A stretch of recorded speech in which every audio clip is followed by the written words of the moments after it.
member from Timmins James Bay. Well, I have no idea where Hollywood Boulevard is in my riding, but that's a whole other issue. Listen, Premier, you say that you're concerned. Imagine those people who are in a situation of having lost their jobs. We saw last week Marathon, the only employer in town shutting down, leaving those people high and dry with no jobs, as we saw in Smooth Rock Falls last year. We saw Terrace Bay this morning announce a layoff for some 6 or 8 weeks. We see the same thing going on in Nairn Centre. What do you say to those workers who have been waiting for your government for the last 5 years to do something about stopping the loss of jobs in Northern Ontario in the forestry sector as they see more coming? Marathon water project. Speaker, I know that, again, I know that some parts of Ontario have been hit harder than others, and Northern Ontario, particularly because of its reliance on forestry and some of our resource-based industries, have been particularly affected by this. But, Speaker, I want to assure folks living in those communities that we will continue to do everything that we can to lend some strength to their economies. I know, Speaker, again last week in Terrace Bay, we invested in a community centre roof replacement, for example. That's a project that is close to $1 million. I know it's not everything, Speaker, but it will create some jobs in the short term. We will continue to do everything that we can, but we can't do everything. I think Ontarians understand that. But we will do everything that we can, in particular through our upcoming budget, to address some immediate pressures, while at the same time building a stronger foundation for a future economy. Nobody in Terrace Bay, nobody in Timmins James Bay or anywhere else argues that infrastructure investment is not important, and we all agree on that.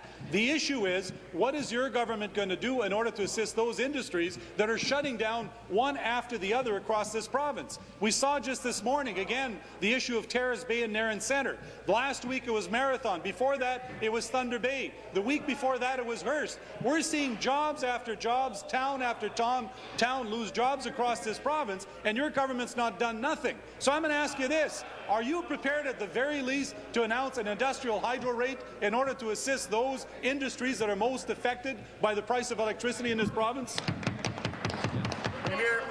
The Minister of Energy and Infrastructure. Thank you very much, Mr. Speaker. I want to say to the honourable member that we recognize the North has experienced particular challenges, but Minister Gravel and I had the opportunity recently to host the Grow North Forum in Thunder Bay on February 4th. 375 people from Northern Ontario came together with a sense of enthusiasm about their communities. As one example, Mr. Speaker, the request for expressions of interest that Ministry of Natural Resources and Ontario Power Generation have launched to create a supply of made-in-Ontario supply of biomass for conversion of our coal-fired assets has created excitement in many communities in Northern Ontario and for many of those who are unemployed related to the forestry sector. The Ministry of Natural Resources has worked with forestry companies to invest with them directly, Mr. Speaker, to transition them to lower-cost operation so they use less electricity, Mr. Speaker. There are many challenges in the North. This government stands with Northerners, working with them to look for opportunities in this difficult environment. We've demonstrated our willingness to invest, and we will invest further to protect the jobs that are possible to protect in Northern Ontario, to stand alongside those.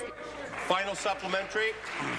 Well, further to the Premier, we saw last week the question of what happened in Sudbury with Xstrata. 700 jobs lost, and we as New Democrats, my colleagues, Shelley Martell at the time, the other Northern members along with Howard Hampton, were in Sudbury with the municipalities and the unions and others 2 years ago calling on your government to make sure that we had some guarantees when it came to the sale of Valley Inco and the sale to Xstrata of those companies, that there would be some protection for jobs in Sudbury and Timmins, but more importantly, even more important, is the protection of the services being rendered sold to those companies. Here we are. We've seen the 700 job losses, and basically those agreements have not been kept. Will you agree that finally that you missed the boat 2 years ago in doing what should have been your responsibility in order to give protections to the people of Sudbury? Minister of Northern Development. Minister. Thank you very much, Mr. Speaker. Well, certainly, in terms of the question itself, it was devastating news last week when Xstrata was announced their layoffs of those workers, and I do.